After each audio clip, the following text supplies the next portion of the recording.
Welcome to BSW's Tech Dive. Tech Dive. Submerge the ship. The show goes technically deep into products you care about.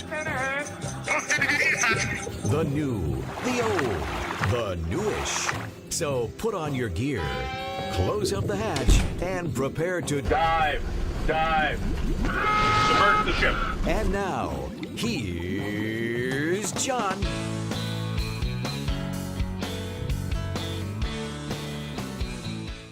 Welcome to this edition of BSW Tech Dive. I am John Lynch, Director of Business Development for Broadcast Supply Worldwide, BSWUSA.com. And today the topic is Rodecaster Pro 2. Now, a couple of years ago, Rode came out with the Rodecaster Pro mixer. Does an awful lot of things well, but, people start using it and said, gee, could it do this? Could it do that? Could it do that? Well, now there's Rodecaster Pro 2. That's Roman numeral 2, by the way. Anyway, with the Rodecaster Pro 2, it really is new and improved. And here to explain it, Ryan White from Rode Microphones and the Rode Company with all of their aspects they have going on. But with the Rodecaster Pro 2, Ryan, big change is what I would call the microphone inputs. Welcome aboard. Hey, John, thanks so much for having me. Thanks to you and BSW. I always love coming on and hanging out with you guys.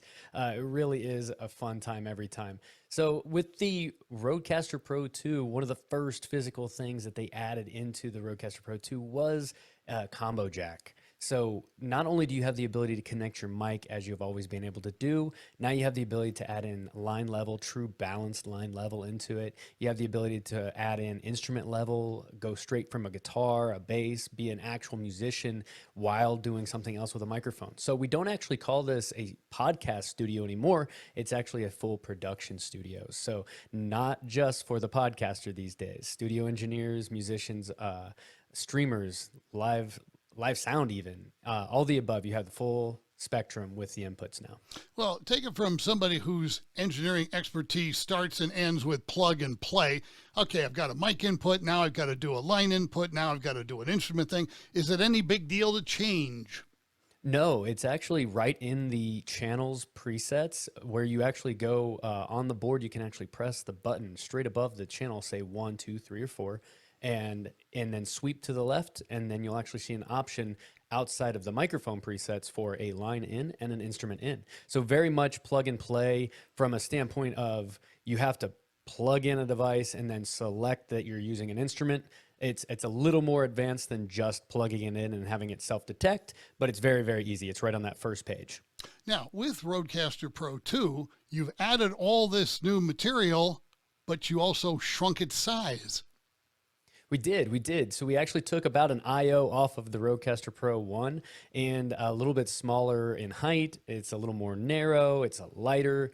It's still the same rigid build that the first one was as far as the price point that this unit sits in. But one of the other things that was added on was the touchscreen is actually angled up a little bit more. It's got a little bit of feedback for you to actually feel and easier touch to see it, easier to work with it with that angle. Certainly. 100%. Yeah. So it's easier to work as a desk, really, as like a mixer, and then still see the touchscreen. And we've actually added haptics into that touchscreen as well. So even while you're touching, moving, dialing in different things on the touchscreen, it gives you a little bit of feedback so you can feel the board doing its thing. Now, you it's may not smart. realize this looking at me, but haptics, what's that? Never heard of that.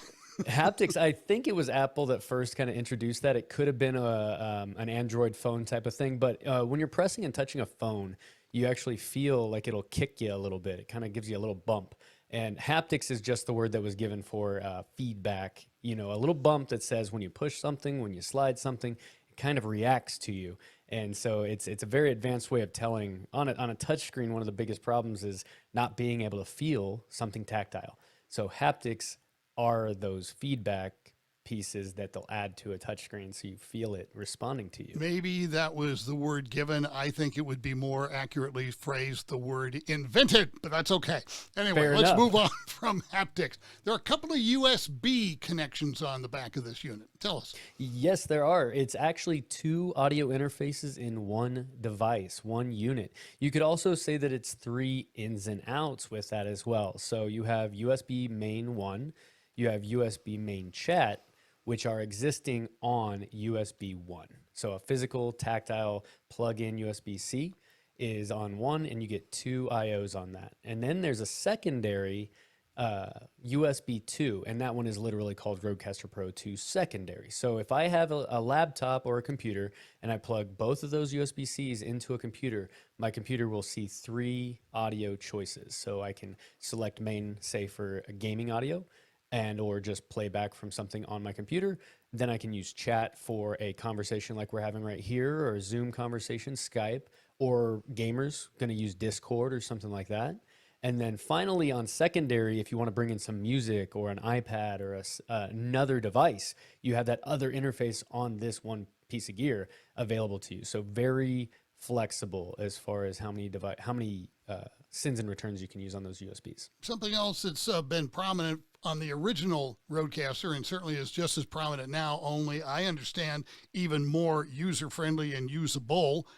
What I would call hotkeys, what you call pads, or now they're called smart pads. Indeed. So the smart pads, we were calling them just sound pads prior to, right? Just like many of the older pieces of gear that might trigger an interview or sound clip, advertisement, soundbite, things like that. Now they're called smart pads because they're not just meant for those sound bites. You can absolutely still add sound bites to them, but you get 8 by 8 pages. And so let's say you want your second page to be sound effects, some reverb, voice disguise, a robot or a chipmunk, pitch up, pitch down. Those effects now live inside of the Rodecaster Pro 2, and you can assign them to pads to be triggerable at the push of a button. So the smart pads are so many different things. It even has your curse button. Some of the back channel settings can go there. It can act as MIDI send and return for triggering camera switches and things like that on various platforms. So smart pads indeed. So with all of this built into it, it came in at the smaller footprint. So the one tiny little negative, it doesn't fit properly if you've got a Rodecaster 1 case. That's very true. Yeah, the one that I was using prior to is the SKB case for the Rodecaster Pro 1. I did what you did. I tried to squeeze that into that case. And with a little taller screen and a little smaller form factor is loose in there. And then the way their foam was padded up, it was touching the top angled part of that screen. So I agree, it wasn't. Now I hear rumors of them creating another, and I'm not sure if Rode plans on making a hard case or something similar to that with the Rodecaster Pro 2, but I'm very excited to see what they do.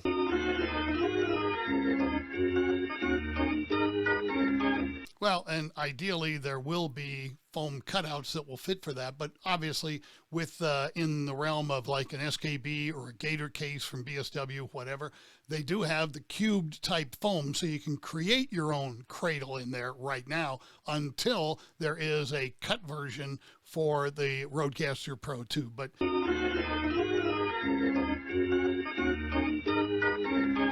definitely 100%. You want that nice snug fit in there. You don't want it rattling around anywhere. You really don't. You really don't. That pluck and pull or whatever that is called from various different companies with making these cases, perfect option inside of protecting your Rodecaster Pro 2. Especially with a smaller form factor, you can travel with it. So it's very versatile, whether on the road or in your home studio. Well, and that's a perfect thing to talk about because, hey, podcasters a lot of times are on the road. And broadcasters are always doing remotes and stuff. This could be working in studio, in home, at the podcast studio, on the road, a very flexible product. So when you take your show on the road, you're doing exactly the same thing that you would be doing your show from home or from the studio. So what's the most important thing? Your content. You get to focus on the content and not worry about the technical aspects of running the machine because you already know that. Absolutely. And as you've said, it's fairly plug and play from a standpoint of we got the stuff built into it. It is now a USB power adapter as well, USB-C power adapter, so it can run off of power bank portability. It's got all the processors built right into the unit. So on those mic channels we were talking about earlier, you actually have Aphex processing as well. So your compressors, your de-essers, the all-important and famous RL Exciter and Big Bottom from Aphex. Not only that, but a master compressor got updated. From the RCP1, it was the master compressor, and now it's the master compeller, which is actually an Aphex process as well. So very accurate and detailed processing built right onto it as well. You say compeller to any broadcast engineer, they know exactly what you're talking about. That's a great addition there from their perspective, and will be a great addition for the end users themselves. So what we're talking about again is the Rodecaster Pro 2. It's now available. It's been released. It's in stock here at BSW, and it's available from your favorite BSW sales rep. You can just give them a call, not at that number, but at this number. No, it's over here. Where's the number? I can't figure out how to do this. There we go. 800-4... You can tell I'm an old radio guy. 800-426-8434 is the number here at BSW. Ryan, one more thing. Just remind them again, we have a number of videos that you produced for the Rodecaster original that can also apply here, because it's about utilizing certain features in there, and those are still available on the Rode YouTube channel. They are, and they're advancing those every single day for the Rodecaster Pro 2. The Rodecaster Pro 1, as you said, was a huge hit with the video content that they were creating. And again, still advancing that every single day for the Rodecaster Pro 2. But one of the most important places I would tell anyone learning or looking at the Rodecaster Pro 2 would be at Rode's website. Of course, the Rodecaster Pro 2 page. We have our user guides pages now. So the user guide is what I like to call a manual, but more with like a blog style readout. So it's not the old hard to read manuals. It's now a blog style user guide manual built right into the website. It's one of the first places I'll send any customer who's just acquired a Rodecaster Pro 2. It really is a place you could get lost and learn every single thing you need to know about this device. But you can also go in and find the answer to the one thing that you're trying to find and then move on. Correct. It's got a menu this time, which is amazing, right? You're not like, oh, well, okay, well, it talks about the compeller on page 14. Now I got to scroll to page 14, try to find it inside that. You literally just go to a drop-down menu and say, using the processing, and then you'll go read about all of the processing. And so it's a very, very handy user guide. Ryan, thanks very much for being with us. Ryan White from Rode. I am John Lynch. We thank you for watching this edition of BSW Tech Dive.